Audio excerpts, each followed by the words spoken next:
Diplomatas tentam organizar segunda ronda de negociações de paz entre Estados Unidos e o Irão. Primeiro encontro terminou sem qualquer entendimento. O secretário de Estado norte-americano recebeu os embaixadores de Israel e do Líbano para conversações de paz históricas. A ONU diz que o conflito no Sudão é uma crise abandonada. A organização alerta que a situação continua sem fazer suscitar reação da comunidade internacional. Um engenheiro parisiense ganhou uma pintura original de Picasso num sorteio onde gastou apenas 100 euros.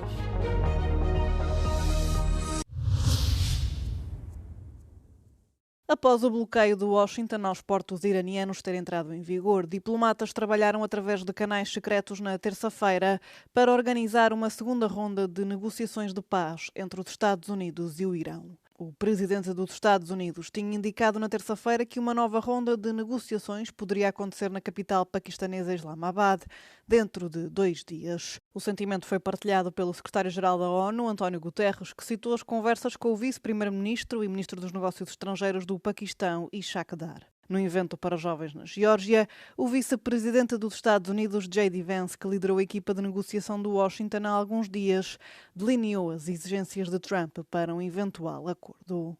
Right now the ceasefire is holding, and what you're seeing is the president wants to make, he doesn't want to make like a small deal. He wants to make the grand bargain. He really wants a deal where Iran doesn't have a nuclear weapon, Iran is not state-sponsoring terrorism, but also the people of Iran can thrive and prosper and join the world economy. And that's the trade that he's offering. A última ronda de negociações, realizada no sábado, não alcançou um entendimento, mas, segundo Vance, foram feitos progressos.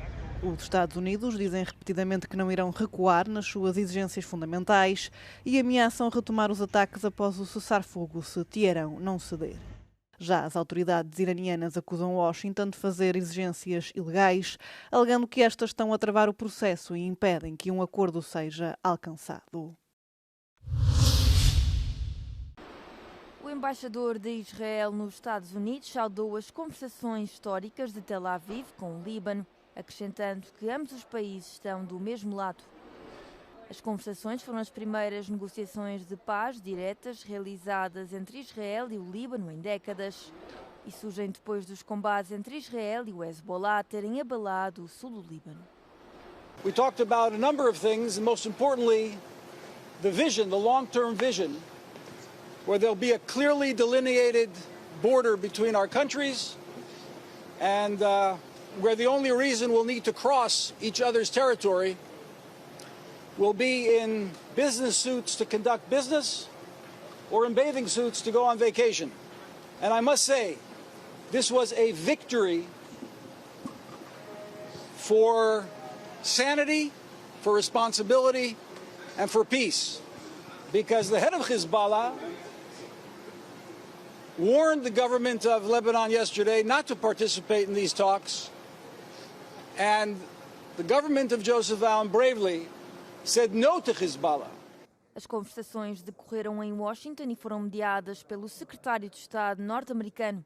As forças israelitas levaram a cabo ataques em grande escala e ocuparam uma parte do sul do Líbano para estabelecer o que designaram de zona tampão, com o objetivo de proteger os bairros do norte de Israel. O Ministério da Saúde do Líbano afirma que pelo menos 1.200 pessoas foram mortas nos ataques de Tel Aviv, que atingiram até mesmo zonas centrais da capital, Beirute. Marco Rubio alertou que chegar a um acordo significativo pode demorar algum tempo.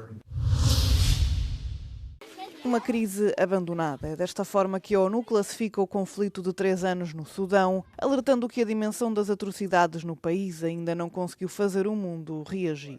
Numa conferência de imprensa virtual, a partir de Khartoum, na segunda-feira, a coordenadora residente e humanitária da ONU para o Sudão, Denise Brown, afirmou que a situação tornou-se num ciclo de sofrimento sem fim, particularmente para mulheres e raparigas. A plea from me, please don't call this a forgotten crisis. I'm referring to this as an abandoned crisis. O aviso acontece numa altura em que o Sudão assinala 3 anos desde que mergulhou no caos, quando uma luta pelo poder entre as forças militares e as forças de apoio rápido de caráter paramilitar degenerou numa guerra civil. De acordo com o Programa Alimentar Mundial, mais de 20 milhões de pessoas enfrentam fome aguda. 3 years of war in Sudan have created the world's largest humanitarian crisis. The conflict has ravaged livelihoods, uprooted communities, and driven millions of people into hunger. Famine still stalks parts of this country. Aid workers, trucks and warehouses continue to come under attack, putting the lives of our colleagues at risk and disrupting our assistance. A organização alertou que a crise alimentar no país corre o risco de ser agravada pelo conflito no Médio Oriente, uma vez que as perturbações no Mar Vermelho atrasam importações essenciais e fazem subir o custo dos alimentos, combustíveis e fertilizantes. Na terça-feira de manhã, um míssil balístico russo atingiu a cidade ucraniana de Dnipro, fazendo pelo menos 5 mortos e mais de 20 feridos, dos quais vários se encontram em estado crítico. Um incêndio deflagrou também no local do impacto. A Procuradoria-Geral da Ucrânia informou que uma infraestrutura civil e vários veículos foram atingidos e que as vítimas mortais e os feridos eram civis que circulavam na autoestrada nos seus carros. Na noite anterior de segunda-feira, a Rússia já tinha lançado 4 mísseis ar-terra guiados e 129 drones de ataque contra a Ucrânia, segundo o comandante da Força Aérea Ucraniana. A zona portuária de Ismail, na região de Odessa, foi atingida, danificando infraestruturas portuárias e um navio com bandeira do Panamá. Foram ainda registados dezenas de incidentes de bombardeamentos russos na região de Sumi e Zaporídia, com vários feridos locais. Na terça-feira, as forças russas lançaram 6 bombas guiadas contra a barragem de Peshinskaya, sem causar danos, embora não seja a primeira vez que a infraestrutura crítica seja alvo de Moscovo. Moscou está pronta para compensar a escassez de recursos energéticos causada pelo bloqueio do Estreito de Hormuz, disse o ministro dos Negócios Estrangeiros russo. Segundo este, a Rússia e a China estão a tomar medidas para evitar a dependência dos desenvolvimentos no Médio Oriente. Outros países que mantêm relações de parceria com a Rússia também podem participar neste esforço, em pé de igualdade e de forma mutuamente benéfica, segundo o ministro. A este respeito, Lavrov afirmou que alguns responsáveis europeus já estão a apelar à Comissão Europeia para que adie os planos de eliminação total dos recursos energéticos russos. Estas declarações foram feitas durante a visita do ministro dos Negócios Estrangeiros russo a Pequim, onde este se reuniu com o seu homólogo chinês, bem como com o presidente Xi Jinping. O líder chinês descreveu as relações com Moscou como particularmente preciosas no contexto dos atuais desenvolvimentos políticos internacionais. Entre os principais temas discutidos esteve a próxima visita de Vladimir Putin à China, que o ministro russo indicou que deverá acontecer antes do final do primeiro semestre do ano. 50 sobreviventes do Holocausto lideraram a Marcha dos Vivos na Polónia na terça-feira, no dia da memória do Holocausto no calendário judaico. O evento anual realiza-se em Auschwitz, em memória dos 6 milhões de judeus mortos pela Alemanha nazi durante a Segunda Guerra Mundial. Alguns dos sobreviventes viajaram de Israel, segundo os organizadores, apesar das dificuldades logísticas causadas pelas restrições do espaço aéreo associadas à guerra no Irão. A marcha de 3 km começou na cidade de Auschwitz e terminou em Birkenau, onde os judeus de toda a Europa foram transportados de comboio e assassinados em câmaras de gás.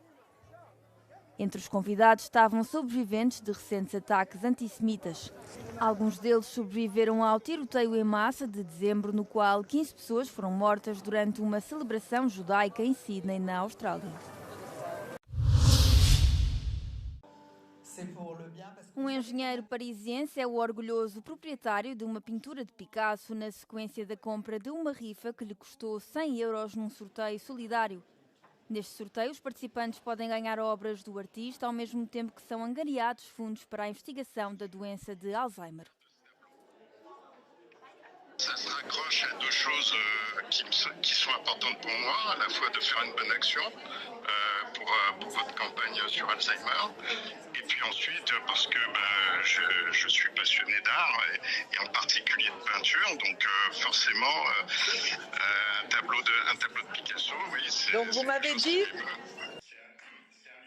No total foram vendidas 120 mil rifas, tendo sido angariados 12 milhões de euros. Deste valor, 1 milhão segue para a Opera Gallery, proprietária da pintura. Os restantes fundos serão aplicados na investigação médica. The raffle went crazy actually because we sold all the tickets this morning. Before 10 o'clock Paris time, we were sold out. We had to shut down the site and we stopped selling because we had no more tickets. Esta é a terceira vez que o sorteio se realiza em Paris, tendo as outras edições acontecido em 2013 e em 2020. Os sorteios anteriores angariaram mais de 10 milhões de euros, financiando iniciativas culturais no Líbano, bem como programas de água e higiene em algumas regiões de África.